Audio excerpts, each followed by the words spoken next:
Hi guys, स्वागत आहे तुमचं सर्वांचं कविता ब्लॉगमध्ये। कसे आहात तुम्ही सर्वजण? आणि आज आहे संडे, तर मी आज बनवणार आहे चिकन आणि कोकोनट राईस म्हणजेच नारळाच्या दुधापासून बनवलेला भात। खूप टेस्टी लागतो चिकन सोबत खायला, पण त्या अगोदर थोडी साफसफाई करावी म्हटलं तर झालं असं की तुम्हाला सर्वांनाच माहिती आहे की मी आणि विहान कालच म्हणजे सॅटर्डेला आलो आहो बहिणीकडून राहून, तर भांड्यांना धूळ लागलेली होती म्हणून सकाळी सुरुवात केली पसारा काढण्यासाठी। माझं घर खूप लहान आहे आणि त्यात मी सर्व सामान खूप मुश्किलने सेट केलं आहे आणि हे असं अधूनमधून माझी साफसफाई चालूच असते। कधी फ्रीज, कधी कपाट, किचन वगैरे असं एक साफसफाई करतच असते। एकाच दिवशी सर्व साफसफाई करायला मला तर काय जमत नाही, त्यामुळे मी असं करते। आणि आता हे घासून छान लावल्यावर बघा एकाच हप्त्यात लगेच त्यांना धूळ लगेच बसते। मी तर खूप कंटाळली आहे। तुमच्या घरी पण असंच होतं का? भिंत पण चांगली पुसून घेतली, भांडी व मांडणी घासून पंख्याखाली सुकेपर्यंत मी पण आंघोळ करावं म्हटलं, तर म्हणजे आंघोळ करेपर्यंत भांडी सुकतील आणि सोपं पण पडेल मांडणीला लावायला। तर मांडणी पण आंघोळ करून आली आणि मांडणी भिंतीला बसवून मग भांडी घेतली लावायला।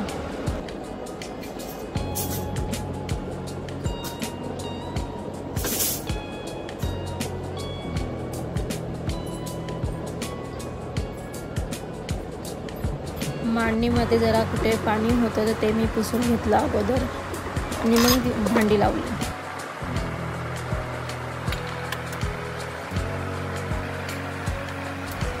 आणि गाईज, ज्या दिवशी घरात पसारा किंवा मला घरात काम करायला उशीर झालेला असेल तर तेव्हाच कोण ना कोण पाहुणे येतात, आणि जेव्हा घर क्लीन असेल ना तर कोण पाहुणे नाही येणार। तर गाईज, तुमच्यासोबत पण होतं की नाही मला नाही माहिती, पण माझ्यासोबत हमेशा असंच होतं।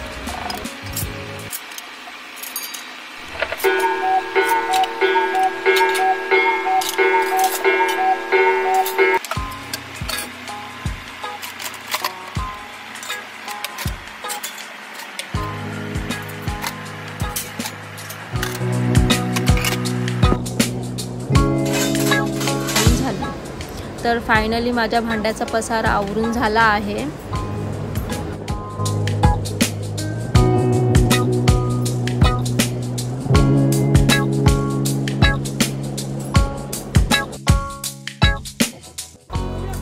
आणि आता विहानला आंबा पाहिजे होता, तर आंबा दिला त्याला खाण्यासाठी। आणि आता चला बनवूया आपण जेवण।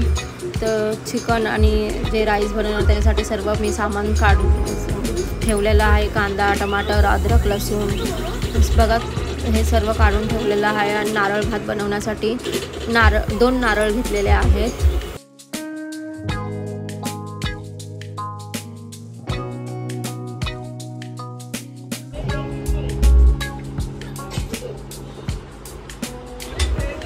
आता मी सर्वात आधी बनवणार आहे चिकन ग्रेव्ही। त्याच्यासाठी मी सर्व कांदा, टमाटर कापून ठेवलेला आहे। बघा हेच सर्व साहित्य टाकून मी बनवून घेणार आहे साधे सोपं चिकन ग्रेव्ही। आणि हे नारळ वाटण्यासाठी तर अगोदर हे असं कटिंग करून घेतलं आहे, नारळाचे काप करून घेतले जेणेकरून मिक्सरमध्ये बारीक चांगले वाटल्या जातील। आणि तांदूळ वगैरे ते सर्व घेतलं आहे। नारळ मिक्सरला बारीक करून म्हणजे थोडंसं पाणी टाकून बारीक करून मग कॉटनच्या कपड्यामध्ये मी पूर्ण त्याचं दूध काढून घेतलेलं आहे। चाळणीने कराल तर टाईम लागेल, माझ्याकडे छोटी चाळण होती। मोठी चाळण असेल त्याच्याने पण लवकर होते, पण छोटी चाळण असल्यामुळे मी कॉटनच्याच कपड्याने काढलं नारळाचं दूध छान व्यवस्थित। हे बघा, आणि हे नारळाचा भात बनवण्यासाठी थोडंसं तूप घेतले, अद्रक लसूणची पेस्ट घेतली, कांदा घेतले, मिरची घेतले, गरम मसाला जे दालचिनी, तेजपत्ता, काळी मिरी, लवंग हे सर्व टाकून घेतलं, कांदा वगैरे। आणि ह्यामध्ये अद्रक लसूण पेस्ट टाक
आता आपला झालाय नारळाचा भात रेडी.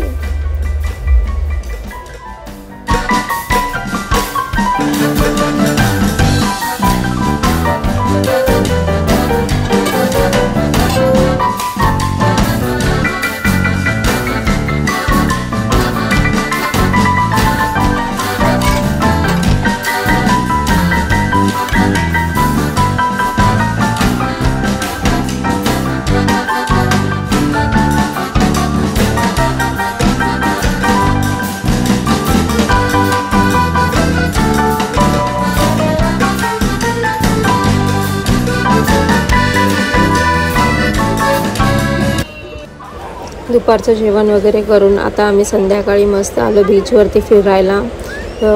विहानलाही बीचवरती मातीमध्ये खेळायचं होतं आणि आम्ही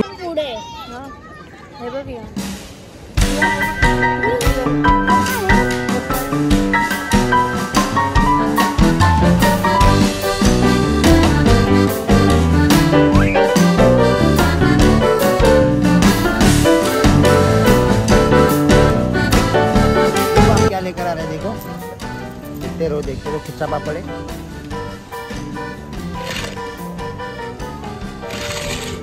तर चला गाईज, आम्ही आता बीचवरती एन्जॉय करतो आणि आता हा ब्लॉग इथेच मी एंड करते. तर तुम्हाला आजचा व्हिडिओ आवडला असेलच तर माझ्या व्हिडिओला लाईक करा आणि कमेंट करा. जर माझ्या चॅनलवर तुम्ही नवीन असाल, पहिल्यांदाच माझा ब्लॉग बघत असाल तर सबस्क्राईब करा.